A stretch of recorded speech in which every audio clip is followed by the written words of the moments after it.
This is an 05 6-liter Ford.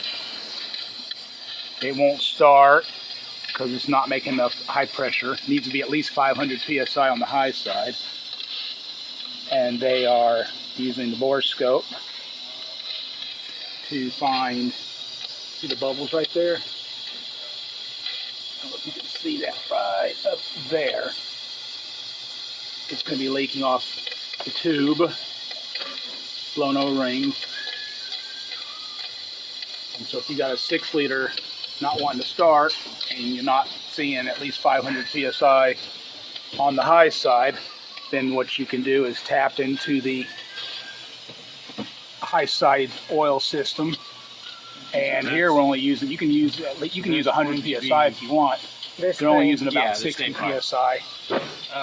And they can hear the air, no air can be heard on this side leaking, but air can be heard on this side, which is the passenger side leaking. They pulled the valve cover off. They couldn't see it without the bore scope, but just to get some good documentation, that's why they've done this. And they'll add it to their vehicle health inspection report and drivability inspection to send that to the client so they can see what's going on here. Now what's going to have to happen, of course, is on the 6-liters, the rail is going to come off on this side, and we'll end up replacing the short and the long tube, and then any other of the O-rings that are involved there to seal it up, and then see if we get 500 psi and if it'll fire back up, and then we'll finish testing after we get it running to see if it needs anything else. Just a quick look at a 6-liter older Ford not wanting to start. The smoke machine was used also. We couldn't see the smoke coming out at the same time, so but it was an idea to try the smoke machine, which it works also, but this worked out just fine. So he's going to get his bore scope back out and keep going.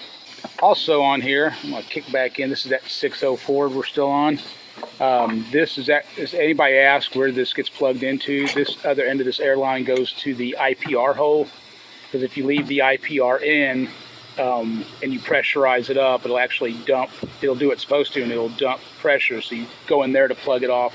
Instead of, I have had people ask me, why don't we just go into the rail directly, which you could, but then you have the IPR issue in the back. So by going in there at the regulator, you can listen to both sides. Part of our, this is an older kit, today, after the 6.5 and of course everything else in Ford is 6.7 now these days. We've got this kit that we still use regularly. There's so many of these 6.0s and 7.3s out there that this is our little test box to keep this stuff organized. Where we have the oil testers, the general 7.3 tester, high pressure tester and its different fittings, and then the sockets and things like that. If you're in a shop, these little kits are fantastic to make things easy to find. We made this years ago. This is for a 6.0 oil cooler to look for internal leak failures. We actually have a video. I can try and remember to maybe link it up here in the corner, and if I can figure out how to do that so you can see how we test that.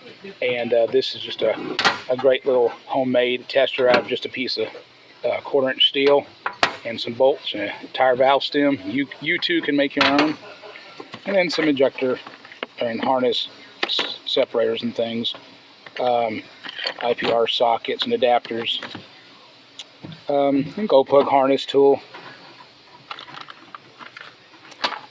And I think that's about it for the older school stuff. But 6-liters can get beat up for reliability issues, but it wasn't a terrible design. No, it was not the 7.3 turbo.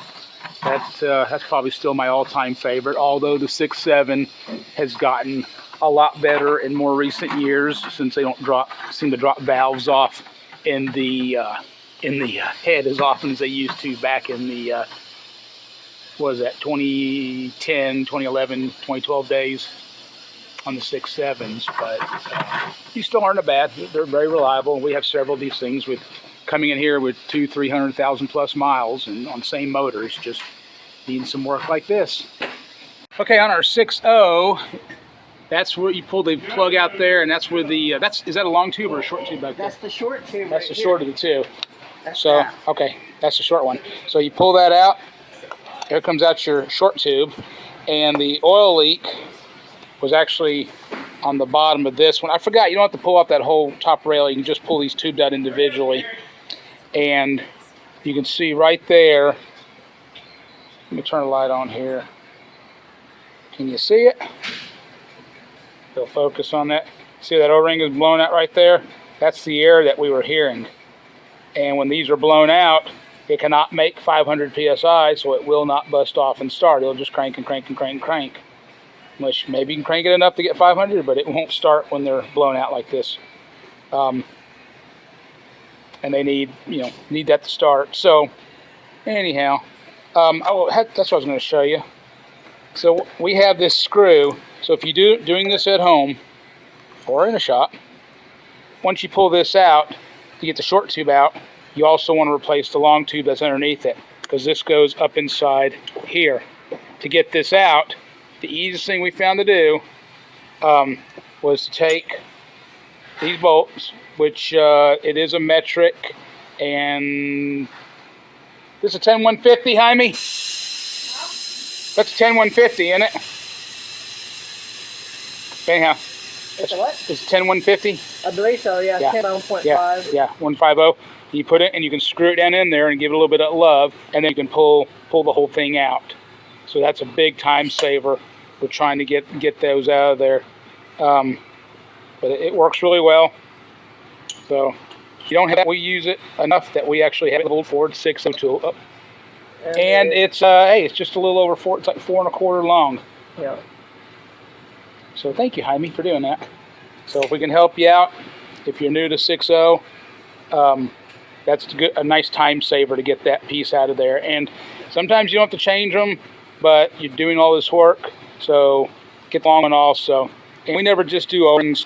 I know some guys do, but like the high pressure nylon there and stuff, we find it better just to change the whole pieces on there. Got a lot of miles on it, not going to get better, change it out, and rock on.